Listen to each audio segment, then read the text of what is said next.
ሰላም ጤና ይስጥልን ውድ የተከበራችሁ የቻናላችን ቤተሰቦች፣ ዛሬ በመካከለኛው ምስራቅ ሰማይ ስር እየታየ ያለው ጉድ መላውን ዓለም አስገርሟል። የአሜሪካ የጦር ጀቶች ተከሰከሱ የሚለው ዜና ማህበራዊ ሚዲያውን እያናወጠው ይገኛል። በእርግጥ ጀቶቹ ተመተው ወድቀዋል ወይስ ይህ የኢራን የፕሮፓጋንዳ ስልት ነው?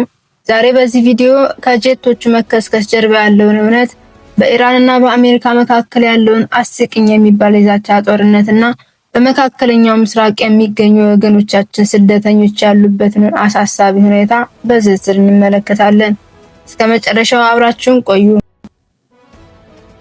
ባለፉት 24 ሰዓታት ውስጥ በተለይም በቴሌግራም እና በትዊተር ገጾች ላይ የኤፍ-35 ጀቶች ተመተው ሲወድቁ የሚያሳዩ ቪዲዮዎች በስፋት ተሰራጭተዋል። ብዙዎች ኢራን አሜሪካንን አሳፈረች እያሉ ነው።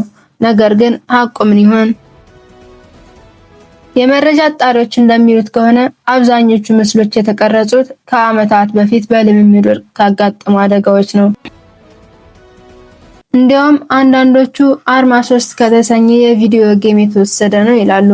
ይሁን እንጂ አሜሪካ በቀጠናው ያላትን የጦር አውሮፕላኖች ቁጥር በከፍተኛ ቁጥር መጨመሯ እውነት እንደሆነ ተናግራለች። ፔንታጎን ምንም የደረሰብኝ ጥቃት የለም ቢልም በቴክኒክ ብልሽት ምክንያት ያጋጠሙ ክስተቶች ግን መኖራቸውን ምንጮች ይጠቁማሉ። አሁን ደግሞ ፈገግ ወደሚያሰኘው ወደ አስቂኙ ክፍል እንለፍ።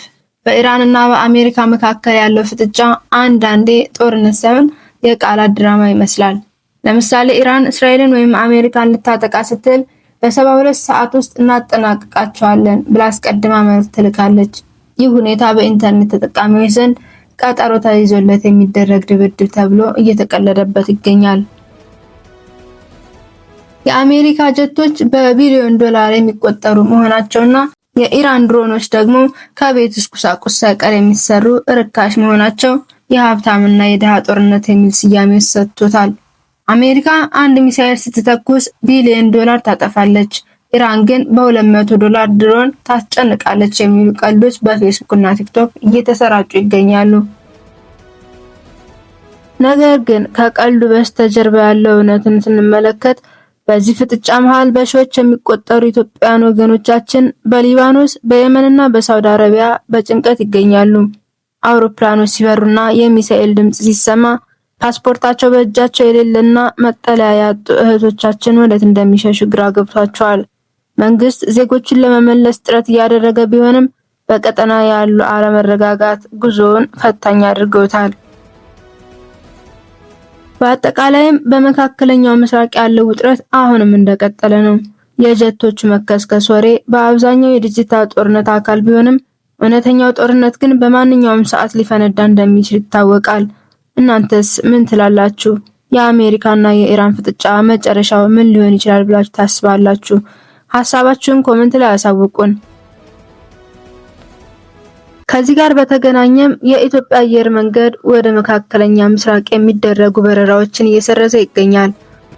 የዓለም ኩራት የሆነው የኢትዮጵያ አየር መንገድ በመካከለኛው ምስራቅ እያገገመ የመጣውን የቀጠናዊ ጦርነት ስጋትና የአየር ክልል አለመረጋጋትን ተከትሎ ወደ ተመረጡ የአረብ ሀገራት የሚደረጉ በረራዎችን ለጊዜው ማቋረጡንና የአሰራር ለውጥ ማድረጉን አስታውቋል።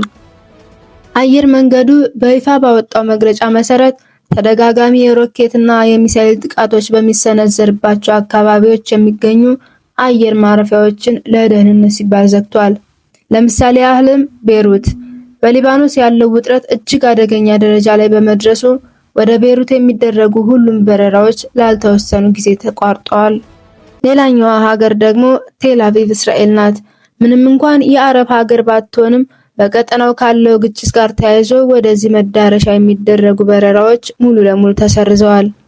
አየር መንገዱ ወደ ሳውዲ አረቢያ፣ ዱባይ እና ኳታር የሚደረጉ በረራዎችን ባይሰርዝም አውሮፕላኖቹ የሚበሩበት መስመር ግን ቀይሯል። የአሜሪካና የኢራን ፍጥጫ ባለበት የፋርስ ባህረ ሰላጤና የየመን የአየር ክልልን ላለመጠቀም አውሮፕላኖቹ ረጅም ርቀት እንዲጓዙ ተደርገዋል። ይህ ደግሞ በበረራ ሰዓት ላይ መጠነኛ መዘግየቶችን እያስከሰተ ይገኛል። የነዳጅ ዋጋ መጨመርና የበረራ ሰዓት መርዘም በቅርብ ቀናት ውስጥ በትኬት ዋጋ ላይ ጭማሪ ሊያመጣ እንደሚችል የምጣኔ ሀብት ባለሙያዎች እየገለጹ ይገኛሉ። ይህ የበረራ ስረዛ በተለይ ወደ ሀገራቸው ለመመለስ ለሚፈልጉ ኢትዮጵያውያን ትልቅ መርዶ ሆኗል። በሊባኖስና በሌሎች ሀገራት ትኬት ቆርጠው ለመውጣት ሲጠባበቁ የነበሩ በሺዎች የሚቆጠሩ ዜጎች በበረራ ስረዛው ምክንያት አየር ማረፊያ ላይ ተጉላልተዋል። የኢትዮጵያ መንግስት ከአየር መንገዱ ጋር በመተባበር ዜጎችን በልዩ በረራ ለማውጣት ጥረት እያደረገ ቢሆንም የአየር ክልሎች መዘጋት ስራውን እጅግ አስቸጋሪ አድርገውበታል። የኢትዮጵያ አየር መንገድ ተጓዦች ወደ አየር ማረፊያ ከመሄዳቸው በፊት በድህረ ገጹ ወይም በሞባይል መተግበሪያው በኩል የበረራውን ሁኔታ እንዲያረጋግጡ አሳስቧል። የተከበራችሁ ውድ አድማጭ ተመልካቾቻችን በቀጣይ በአዳዲስና አጫጭር መረጃዎች እስከምንገናኝ ሰላም ቆዩን።